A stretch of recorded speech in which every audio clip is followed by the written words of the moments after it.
तो चलिए आज एटम यानी परमाणु की दुनिया में चलते हैं एक क्वांटम जासूसी कहानी को सुलझाने।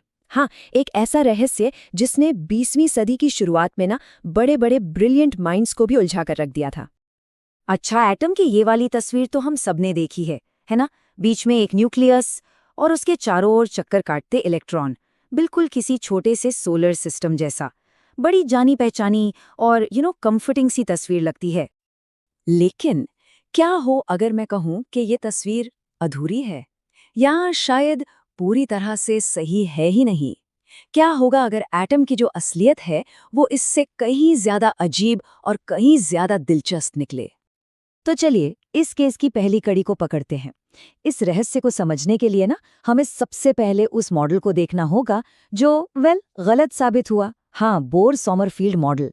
देखते हैं कि आखिर इसमें ऐसे क्या सुराग छुपे थे जो हमें गलत रास्ते पर ले जा रहे थे। देखिए, ये जो पुराना मॉडल था वो कई बड़े सवालों पर आकर अटक जाता था। जैसे हर एटम ना रोशनी का एक अनोखा फिंगरप्रिंट या कह लें कि बारकोड छोड़ता है, जिसे हम स्पेक्ट्रल लाइंस कहते हैं। पर इस बारकोड में इतनी बारीक डिटेल्स क्यों हैं? और जब इन एटम्स को किसी मैग्नेटिक फील्ड में रखा जाता है तो ये लाइंस अजीब तरह से टूट क्यों जाती हैं? और सबसे बड़ा सवाल, ये इलेक्ट्रॉन एटम के अंदर आखिर रहते कैसे हैं? उनका अरेंजमेंट क्या है? मतलब ये तो साफ था कि कहानी का कोई बहुत जरूरी हिस्सा मिसिंग था। और फिर इस पहेली को सुलझाने के लिए फिजिक्स की दुनिया में दो एकदम क्रांतिकारी सुराग सामने आए। और यकीन मानिए, ये वो आइडियाज थे जिन्होंने एटम को देखने का हमारा नजरिया हमेशा हमेशा के लिए बदल दिया। ये दो जबरदस्त आइडियाज थे। पहला स्पेशल क्वांटाइजेशन और दूसरा इलेक्ट्रॉन स्पिन। स्पेशल क्वांटाइजेशन का मतलब सीधा सा है, इलेक्ट्रॉन का ऑर्बिट स्पेस में कोई भी एरा गेरा एंगल नहीं ले सकता। नहीं, उसके लिए कुछ खास फिक्स्ड एंगल्स ही मुमकिन हैं। और दूसरा आइडिया इलेक्ट्रॉन स्पिन, ये कहता है कि इलेक्ट्रॉन सिर्फ न्यूक्लियस के चारों ओर ही नहीं घूमता, बल्कि वो एक छोटे से लट्टू की तरह अपनी ही धुरी पर भी घूमता है। अच्छा, चलिए पहले इस स्पेशल क्वांटाइजेशन को थोड़ा और समझते हैं। ये आइडिया क्लासिकल फिजिक्स के सारे नियमों के एकदम खिलाफ जाता है। मतलब नॉर्मल फिजिक्स तो यही कहेगी कि ऑर्बिट किसी भी दिशा में हो सकता है, राइट? लेकिन क्वांटम थियरी कहती है नहीं, बिल्कुल नहीं, सिर्फ कुछ तय की हुई दिशाओं की ही इजाजत है। इसे ऐसे समझिए जैसे एक कंपास की सुई सिर्फ नॉर्थ और साउथ की तरफ ही पॉइंट कर सकती हो, बीच में कहीं नहीं। कितना अजीब है ना? और फिर आता है हमारा दूसरा बड़ा सुराग। साल था 1925, जब उलेनबेक और गाउडस्मिट ने ये जबरदस्त आइडिया दिया, इलेक्ट्रॉन स्पिन का। उन्होंने कहा कि भाई, इलेक्ट्रॉन को सिर्फ एक पॉइंट मत समझो, सोचो कि वो अपनी ही धुरी पर घूम रहा है, और इसी घूमने की वजह से हर एक इलेक्ट्रॉन एक नन्हे से छोटे से चुंबक की तरह काम करता है। तो ठीक है, अब हमारे पास दो नए नियम हैं, दो नए सुराग। लेकिन इन सुरागों को एक साथ जोड़ें कैसे? इस पहेली को सॉल्व कैसे करें? यहीं पर एंट्री होती है वेक्टर्स की और नए क्वांटम नंबर्स की।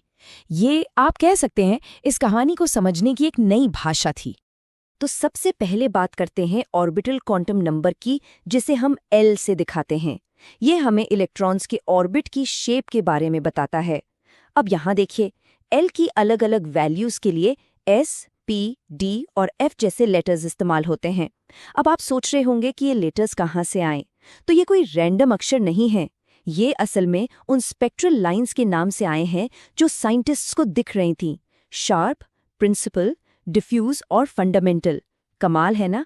हर लेटर एक अलग तरह की ऑर्बिट शेप को बताता है।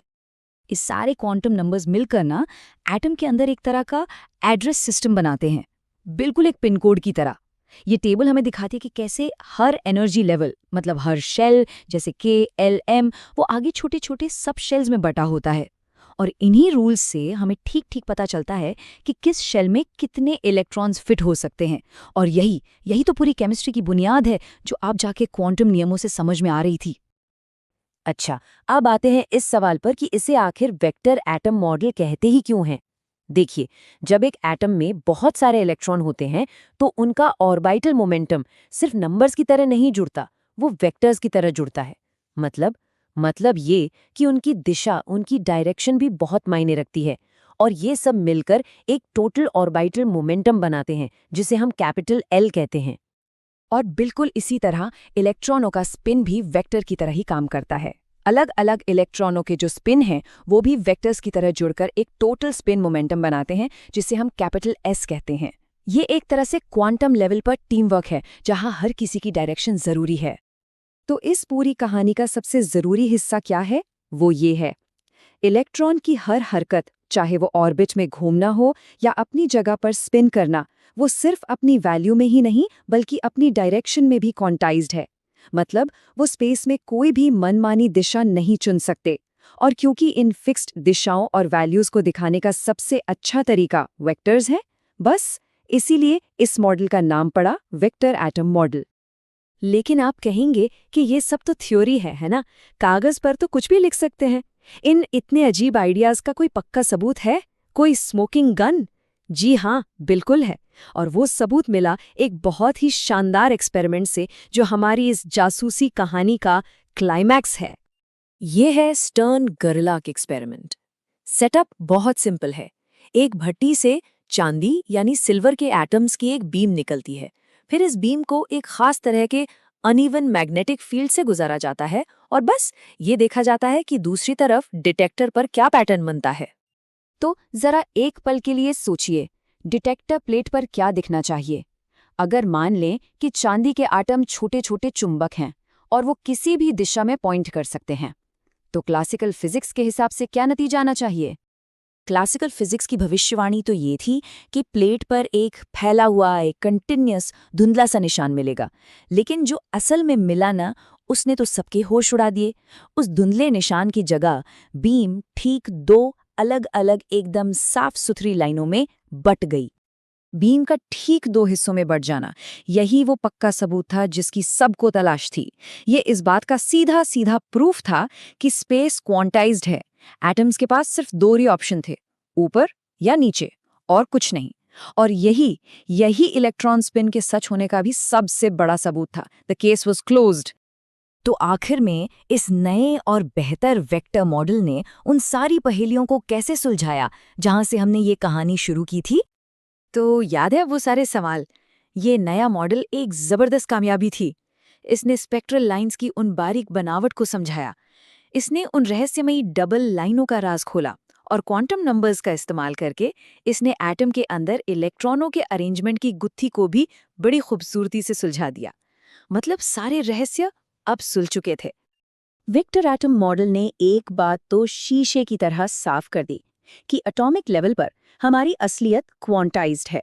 मतलब वो टुकड़ों में बटी हुई है और कुछ खास नियमों में बंधी है। और ये हमें सोचने पर मजबूर करता है कि हमारी दुनिया के और कौन-कौन से हिस्से हैं जो इन अजीब छिपे हुए क्वांटम नियमों को मानते हैं।